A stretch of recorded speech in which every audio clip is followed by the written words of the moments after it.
राधे राधे दोस्तों। आज के इस वीडियो में हम आपके लिए लाए हैं कार्तिक मास की एक बूढ़े बाबा और उनकी दो बहुओं की कहानी।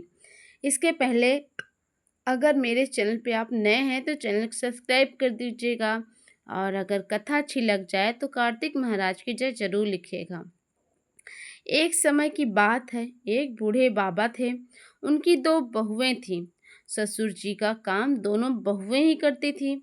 अब कार्तिक मास आया तो ससुर जी कहने लगे कि बहू, मैं कार्तिक नहाना चाहता हूँ।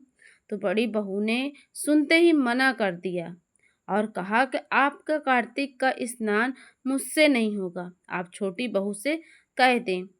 तो ससुर जी छोटी बहू के पास गए और कहने लगे कि बहू, मैं कार्तिक स्नान कर नहाना चाहता हूँ। छोटी बहू सीधी सादी थी। जी पिताजी, आप बताएं मुझे क्या करना होगा। तो ससुर जी कहने लगे, ज़्यादा कुछ नहीं करना बेटा, रोज मेरे नहाने के लिए पानी भर देना, मेरी धोती धोकर सुखा देना और दोपहर का खाना बना देना। अब छोटी बहू रोज सुबह 5 बजे उठकर कुएं से पानी भरकर ला देती, जिसमें ससुर जी स्नान कर लेते, उनकी धोती धोकर सुखा देती और दोपहर में ससुर जी को गर्मा गर्म रोटियां बनाकर खिला देती। जब छोटी बहू ससुर जी की धोती धोकर सुखाती तो उससे गिरने वाले पानी की बूंदें वहां मोती के रूप में इकट्ठा हो जाती थी। पर छोटी बहू इतनी नादान थी कि वो समझ ही नहीं पाती थी और रोज सुबह झाड़ू लगाकर आंगन में एक तरफ मोती को ढेर लगा देती थी। इस तरह से एक माह निकल गया। अब कार्तिक महीना खत्म होने आया तो ससुर जी ने कहा, बहू, मैं कार्तिक समाप्त होने से पहले 2-4 ब्राह्मणों को खाना खिलाना चाहता हूँ। छोटी बहू बोली, पिताजी मैं खाना बना देती हूँ और आप फिर आपको खेत में बुला लाऊंगी। बहू खाना बनाकर ससुर जी को खेत में बुलाने जाती है और कहती है, पिताजी मैंने खाना बना दिया है, आप घर जाकर ब्राह्मणों को खाना खिला दें और मैं खेत की रखवाली कर लेती हूँ। यह सुनते ही पिताजी घर चले आते हैं।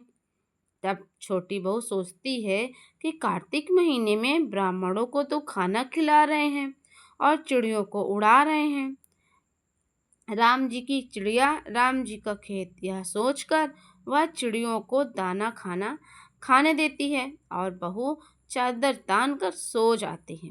जब चिड़िया दाना चुंग रही होती हैं तो जो दाने जमीन पर गिरते वो हीरो मोती में बन जाते। धीरे धीरे उनका पूरा खेत हीरे मोती से जगमगाने लगता है। पास में ही बड़े भाई का खेत था। वह देखता है रहा कि छोटे भाई का खेत हीरे और मोतियों में जगमगा रहा है। बड़े बेटे से ना रहा गया। वह अपने पिताजी से पूछता है कि इसका क्या कारण है। पिताजी कहते हैं, बेटा, हम पर तो कार्तिक महाराज की कृपा हुई है। बड़ा भाई जाकर अपनी पत्नी को सारी बात बताता है। उसकी पत्नी को मन में लालच आ जाता है और वह मन ही मन सोचती है कि ससुर जी ने पहले मुझसे ही कहा था, पर मैंने मना कर दिया था। अब वह साल भर इंतजार करती है और जब कार्तिक महीना आने वाला होता है तो जाकर ससुर जी से कहती है, पिताजी आप इस बार कार्तिक स्नान नहीं करेंगे क्या। ससुर जी कहते हैं, बेटा, इस बार मैं कार्तिक स्नान नहीं करना चाहता, अब मेरी उम्र हो गई है। तो बड़ी बहू चिढ़ जाती है और गुस्से में कहने लगती है, आपने तो छोटी बहू को मालामाल कर दिया है, अब मेरी बारी आई है तो कहते हैं मेरी उम्र हो गई है। नहीं पिताजी, आपको तो कार्तिक स्नान करना ही होगा।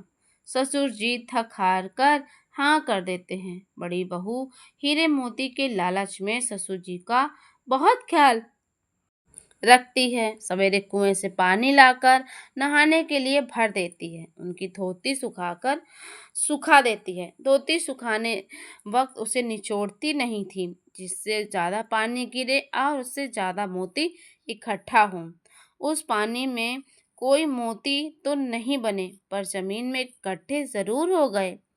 उधर कार्तिक महीना खत्म होने आया तब बड़ी बहू ने अपने पिताजी से कहा कि पिताजी, एक ब्राह्मण को न्योता दे देती हूँ। अब वो जल्दी से खाना बनाकर ससुर जी को बुलाने खेत पर चली गई और खुद खेत की रखवाली करने लगी। खेत में कोई भी चिड़िया दाना चुगने आती तो वो उसे भगाकर कहती, कोई भी एक भी दाना मत खाओ, अभी ये सब मेरे हीरे मोती बनने वाले हैं। धीरे धीरे शाम हो गई। शाम तक उसके खेत में कोई हीरे मोती के ढेर नहीं लगे, बल्कि उसकी बालियों में दाने भी नहीं रह गए। वह ससुर जी के पास लड़ने पहुंची। तब ससुर जी ने कहा कि बहू, तूने तो देखी पैसे के लालच में मेरी सेवा की, पर छोटी बहू ने निस्वार्थ भाव से की, इसलिए उसे कार्तिक महाराज की कृपा मिली। और तूने देखा देखी में करी, लालच करी, तो तेरी फसल भी खराब हो गई। तो ये थी कार्तिक महाराज की जय। तो ये थी कार्तिक महीने में सुने जाने वाली तो माता कार्तिक महाराज की कहानी। ये कहानी आपको कैसी लगी ज़रूर कमेंट में बताइए। और हे कार्तिक महाराज, जैसे आपने ससुर जी की छोटी बहू पर अपनी कृपा की, ठीक उसी तरीके जो ये कहानी करे और जो ये कहानी सुनाए और जो हुंकार भरे, उसकी भी सारी मनोकामनाओं को पूर्ण करना। तो जय हो कार्तिक महाराज। अगर आप मेरे चैनल पर नए हैं तो प्लीज़ चैनल को सब्सक्राइब कर दीजिएगा, और वीडियो अच्छी लग जाए तो प्लीज़ वीडियो को लाइक कर दीजिएगा और कमेंट में जय कार्तिक